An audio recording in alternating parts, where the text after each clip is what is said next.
Thanks, Deb, for coming down to Seagrove today, and thank you, Aging Well, for being a part of this. I'm sorry if my father wasn't feeling well today to be with us, but I am glad to be here with you, and I'm going to tell you all about Seagrove and Face Jugs. So Seagrove, North Carolina is a very special place. We're right in the very center of North Carolina. We are approximately an hour from Winston-Salem, Raleigh, and Charlotte, and a great day trip to come and visit over 65 pottery shops, potters in their working studios. It is a driving tour. But what's fun about that is you are driving a very rural area, beautiful country roads. You'll come along to a wonderful pottery shop. You'll get to meet the potters that live and work there, and each one has their own style, their own type of pottery that they focus on, their own niche, whether it is functional, beautiful vases, dishes, and cookware, whether it's high-end artistic vases and artwork, wall art, and my family's specialty, which is folk art, face jugs and animal sculptures that my parents have handed down to me. So I would love to bring you to over here to the side of this part of the store. Right now we're into the side that has the functional part, but I've divided that off to the face jug collecting side, and I'd love to take you guys over there to tell you a little bit more about that. So now we're in the face jug part of my showroom, and it's where I keep all of the collectible face jugs. So why face jugs? Well, what was important to our family is that my mom and dad apprenticed in the early 80s with one of the old Seagrove shops. They apprenticed with Dorothy and Walter Allman, who were 8 generations of handed down tradition. And what was really important to Dorothy was that continue on, especially the art of making face jugs. So my parents started making these jugs with the faces on it. This is a very early one that they did in the early 80s as they were learning. But as any art, as you progress through the years, your ability to do the features and the sculpture get a little bit crisper, a little bit more fun, a little bit more ornate. So these following ones here on the shelf are a collection of jugs that they made through the ages. This is one my mother made. And she was kind of known for doing her little girl jugs. So most of the face jugs are male in personality, but my mother enjoyed doing the feminine touch.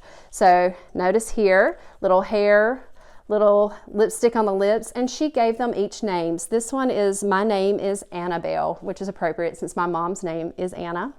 This was made in 2015. But if I were collecting jugs, I would want a jug that is maybe known from the artist as a specialty piece. So for my mom, the little girl jugs were a specialty piece, hence why I chose to keep this one in my collection. Let's talk a little bit about how face jugs are made. So we would actually turn a jug and let it set up for maybe a day to get leather hard. That means we can add the features on it without the piece collapsing. And on this piece, I like to do the nose first, then add the eyes, the mouth, and the ears. But what you'll find is with collecting face jugs is that each artist has their own style. What I mean by that is the type of features that they put on.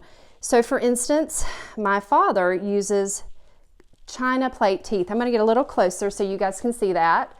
These are china plates that have already been fired to over 2,000 degrees in a kiln, so we can actually break them up and cut them up with little pliers and actually put them in and refire them in our kiln, which goes over to 2,000 degrees, and they won't melt. So we can do these broken china plate teeth. Now this is a tradition that Dorothy passed to my father, and it's something that he kept doing through the years on all of his face jugs. However, what you'll find on some of the other jugs is it's actually more of a clay teeth. So not from broken china plates, but rather from clay pieces, a white clay that we use in the eyes and the teeth to make that. So as one artist might use this style, another artist uses another, and you begin to be able to tell the jugs apart.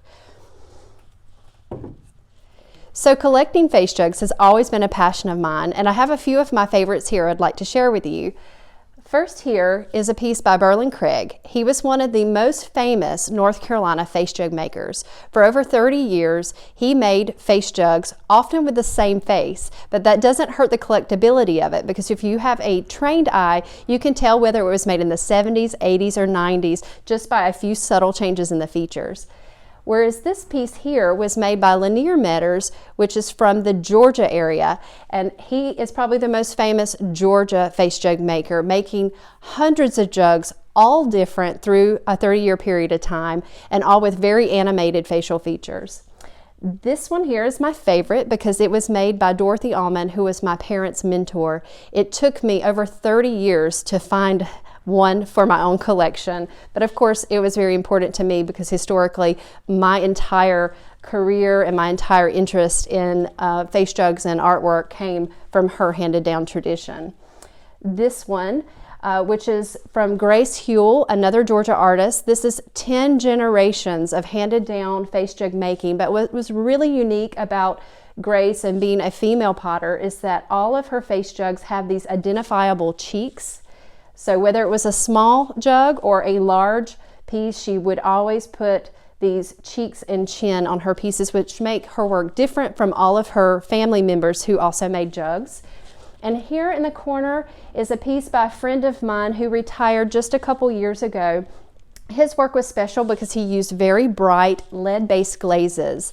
And he's been all the rage since he retired, and it became hard to find his pieces. So a little bit about collecting and what makes each artwork individual, unique, and fun to find. So here we have a face mug. So instead of a jug, the faces start making their ways on other vessels. I know my mom has made face vases in the past, but a face mug is just a fun way to have your coffee in the morning. And yes, these guys are usable.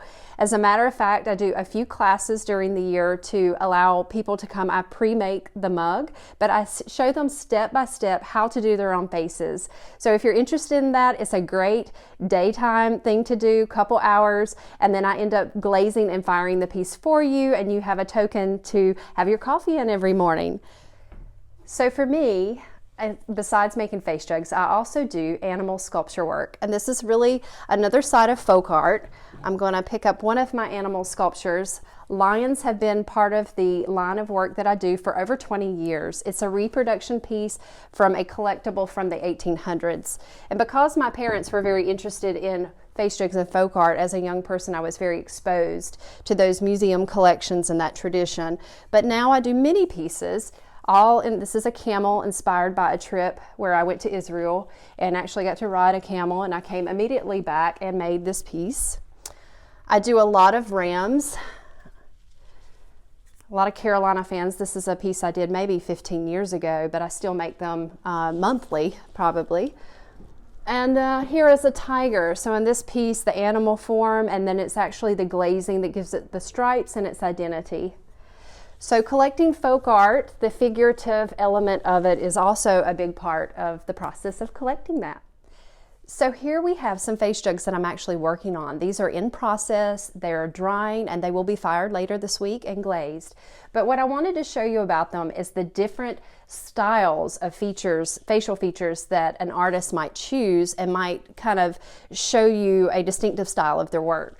So on this one, as you may have seen on the piece that from the lady who taught my mom and dad, she always used this spaghetti-haired type of hair that we see put on here, and occasionally I enjoy putting that on a jug because it is in the tradition that I was taught. So this one has the curly hair, whereas this one has a handlebar mustache, and this one has the facial hair all around.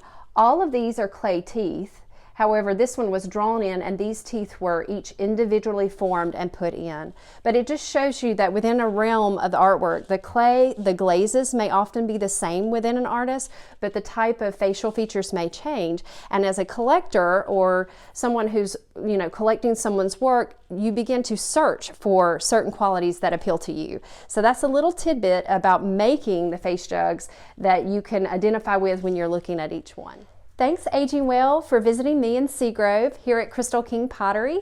I hope that you will visit our store soon. And also on your trip to Seagrove, there are over 65 potters here in their working studios who would love to have you visit, to have you come in and see their particular styles of work. And as we said earlier, wide range here from functional to folk art. Any of that can be pre-planned on the local website, which is discoverseagrove.com. You can visit that, or if you're interested in seeing more about my family's work and our story, that is on crystalkingpottery.studio. We hope to see you soon.